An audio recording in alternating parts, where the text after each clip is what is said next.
बिस्मिल्लाहिर्रहमानिर्रहीम। स्टूडेंट मोहम्मद वाले मोहम्मद पर लाखों सलाम। अस्सलाम वालेकुम। उम्मीद करता हूँ सब ठीक ठाक होगे और खैरियत से होगे। और के भाई आप लोगों की रिक्वेस्ट के ऊपर लेकर आ गया है आपका भाई ई कैट की शॉर्ट ट्रिक्स, ठीक है ना। अब मैथ के जो सवालात होंगे ना वैसे चुटकियों में सॉल्व करेंगे इंशाल्लाह अज़्ज़ा वजल। किसी का भी टेस्ट दो भाई, एनईडी का टेस्ट दे देना, दाऊद का दे दो, फेडरल का दे दो, कराची यूनिवर्सिटी का दे दो, सब में ये सवालात आएंगे। ट्रिक्स हैं, छोटी छोटी ट्रिक्स हैं। इनशाला ट्रिक सीख लोगे तो परेशानी नहीं होगी। किसी भी यूनिवर्सिटी का टेस्ट दे देना जाके भले, ठीक है ना। बीएससीएस के लिए दे दो, बीएसएससी के लिए दे दो, किसी भी फील्ड के लिए दो यार, अप्लाई कर देना। इंशाल्लाह इंशाल्लाह परेशानी नहीं होगी तुम लोगों को।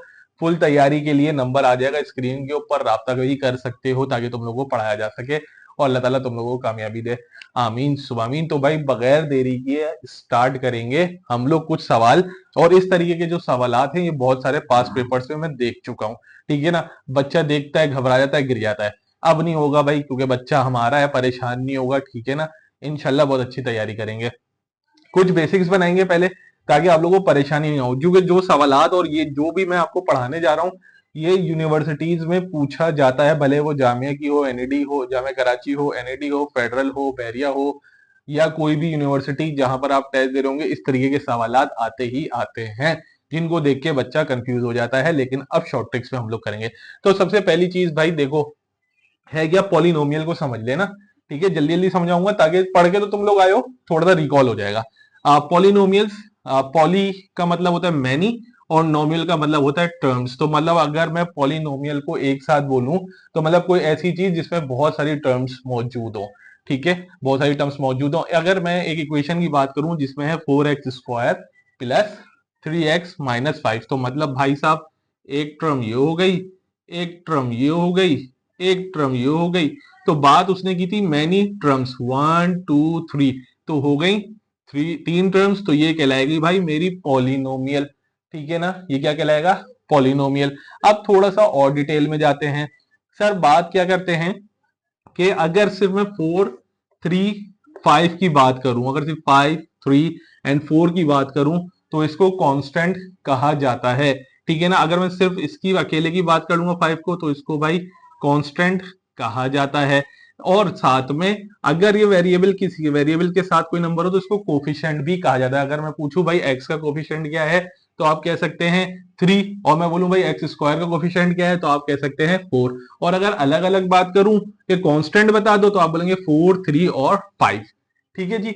अब बात करते हैं सर इनके साथ है वेरिएबल्स। वेरिएबल्स का मतलब होता है किसी चीज की जो वैल्यू होती है वो फिक्स ना हो, वेरी करती रहे। मतलब भाई कभी कभार होता है कि एक्स की जो वैल्यू 10 है, कभी एक्स की वैल्यू 15 है, कभी कुछ कभी कुछ। तो ऐसी जिनको आप आसान लफ्जों में कहते हैं, अगर अल्फाबेट्स लिखे हैं तो हम उनको वेरिएबल्स कह देते हैं भाई साहब।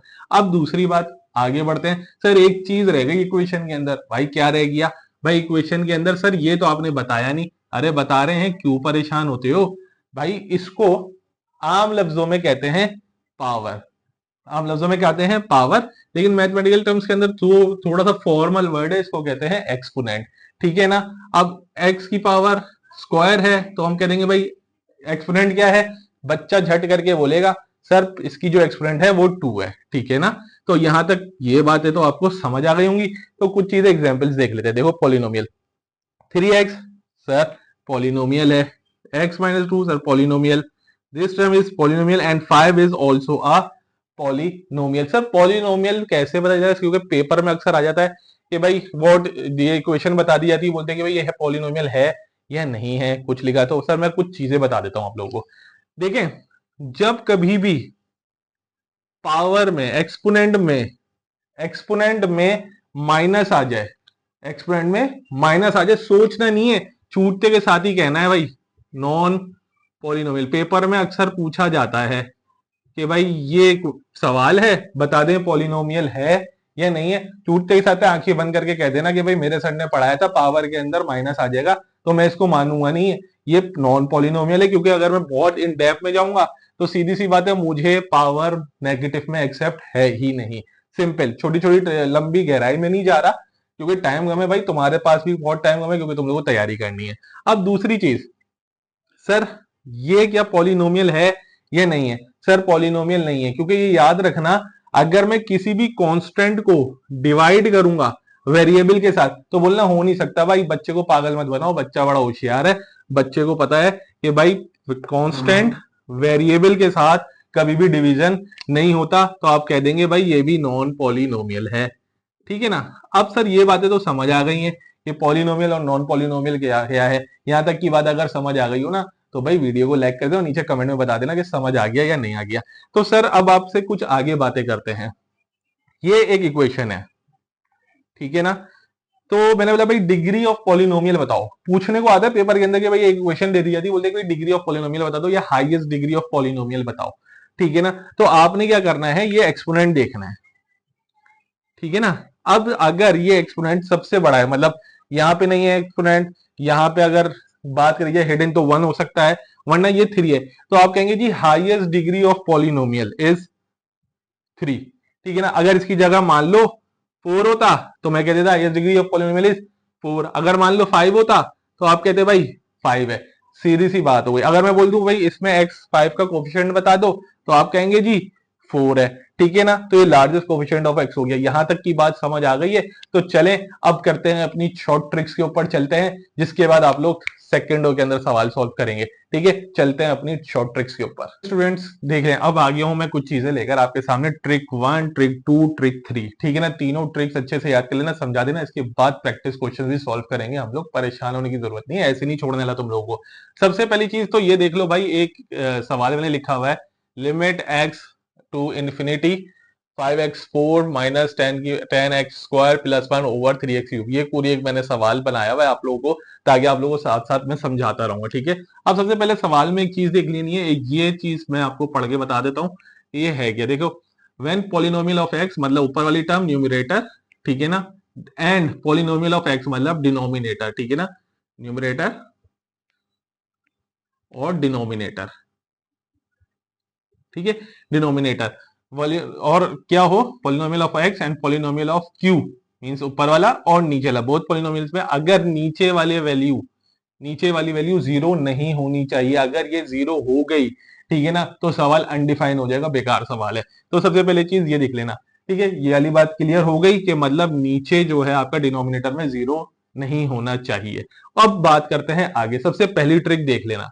देखो सबसे पहली ट्रिक क्या है कि पॉलिनोमियल ऑफ एक्स और पॉलिनोमियल ऑफ क्यू अगर ये लिखा है, ठीक है, इसका जवाब इंफिनिटी होगा अगर आपकी डिग्री ऑफ पॉलिनोमियल ऑफ ये ऊपर वाली वैल्यू, ठीक है ना, अगर degree of polynomial, if degree of polynomial x greater than हो जीरो से, मतलब अगर जीरो से बड़ी है इसकी वैल्यू, ठीक है ना, तो और degree of coefficient of x मतलब कि ऊपर वाले जो पॉलिनोमियल है इसकी वैल्यू बड़ी होनी चाहिए नीचे वाली वैल्यू से।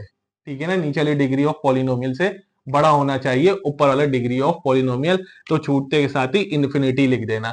ठीक है ना, डिग्री ऑफ पॉलिनोमियल पीछे पढ़कर आ चुके हैं हम लोग, ये आपको पता होना चाहिए कि अगर ऊपर वाली वैल्यू पॉलिनोमियल ऑफ एक्स की डिग्री बड़ी है डिनोमिनेटर से, तो भाई इन्फिनिटी आंसर होगा। नीचे ऑप्शंस में देख लेना, ठक करके इन्फिनिटी लिखना। दूसरी शॉर्ट ट्रिक मैं आपको बता देता हूं, अगर आपका पॉलिनोमियल ऑफ एक्स की डिग्री छोटी है पॉलिनोमियल ऑफ एक्स से, ठीक है ना, क्यू से, सॉरी, अगर आपके पॉलिनोमियल ऑफ एक्स की डिग्री छोटी है पॉलिनोमियल ऑफ एक्स क्यू से, तो भाई इसका आंसर होगा जीरो। छूटते के साथ ही लिख देना जीरो, के बोलना कि भाई मुझे आगे पढ़ने की या देखने की जरूरत है ही नहीं। और तीसरी ट्रिक की अगर बात करते हैं तो भाई क्या है कि लीडिंग कोफिशिएंट ऑफ पी और लीडिंग कोफिशिएंट ऑफ क्यू। अब ये क्यों है, ये कब आएगा, किस वक्त लिखना है, किस तरीके से करना है, तो वो सारी चीजें अब मैं बताता हूं अगली वाली जब हम लोग शॉर्ट ट्रिक्स देखेंगे, उसके अंदर ये वाली ट्रिक को मैं अप्लाई करना आप लोगों को बताऊंगा। ये वाली ट्रिक भी अप्लाई करते हैं अभी, ये तो समझ आ गई होंगी, और तीसरी वाली अप्लाई करके बताऊंगा तो समझ आ जाएगी। ठीक है। अच्छा जी स्टूडेंट्स, हम लोगों ने पढ़ ली थी 3 ट्रिक्स लिमिट्स की, अब उनको अप्लाई करते हैं कि भाई हैगा क्या। सर आपने ट्रिक्स तो बता दी थी, उनको अप्लाई करना नहीं बताया, तो चलो अप्लाई करके देखते हैं। देखो सबसे पहली ट्रिक मैंने क्या बताई थी कि पॉलिनोमियल ऑफ एक्स की डिग्री देखना अगर ग्रेटर देन है, ठीक है ना, नीचे वाले पॉलिनोमियल ऑफ क्यू से, ठीक है ना, तो आपने क्या करना है, देखो ये पॉलिनोमियल ज्यादा है, ये वाला पॉलिनोमियल की डिग्री कम है, मतलब ये वाली एक्सपोनेंट ज्यादा है, ये वाली एक्सपोनेंट कम है, तो आपने छूटते के साथ ही इसका आंसर क्या कर देना है भैया, इन्फिनिटी। ठीक है ना, बस ये देख लेना ऊपर कि भाई किसकी डिग्री पॉलिनोमियल की किसकी डिग्री ज्यादा है। अगर ऊपर न्यूमरेटर में डिग्री ज्यादा है और नीचे कम है तो इसका आंसर आएगा इन्फिनिटी। भले चाहो तो आप सॉल्व करके देख लो। अच्छा जी, दूसरी ट्रिक हम लोगों ने क्या बताई थी? हम लोगों ने दूसरी ट्रिक क्या पढ़ी थी कि अगर ऊपर वाली पॉलिनोमियल की डिग्री कम है, ठीक है ना, और नीचे वाले पॉलिनोमियल की डिग्री ज्यादा है, ठीक है ना, मतलब न्यूमरेटर कम है और डिनोमिनेटर ज्यादा है, तो आपने क्या करना है, डायरेक्ट आंख बंद करके क्या लिख देना है, जीरो।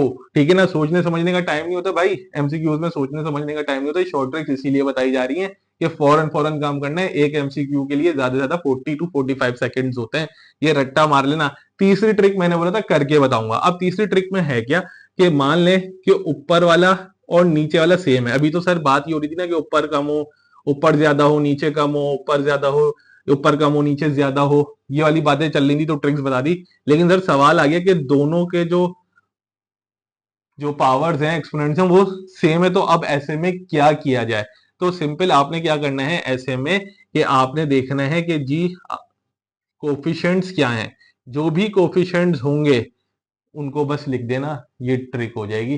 ठीक है ना, तो आई होप कि तीन ट्रिक्स आप लोगों को अच्छी लगी होंगी। अच्छी लगी होंगी तो कमेंट में बताना, ताकि आप लोगों के लिए इस तरह की और बहुत सारी वीडियो बना सकूं, ताकि आप लोगों के लिए जो आपका ई कैट वगैरह है या दूसरे आप टेस्ट दे रहे हैं, एप्टीट्यूड टेस्ट, वो सब आसानी से क्लियर हो सके। अपना ख्याल रखना, दुआओं में याद रखना, कमेंट करना ना भूलना। अल्लाह हाफिज।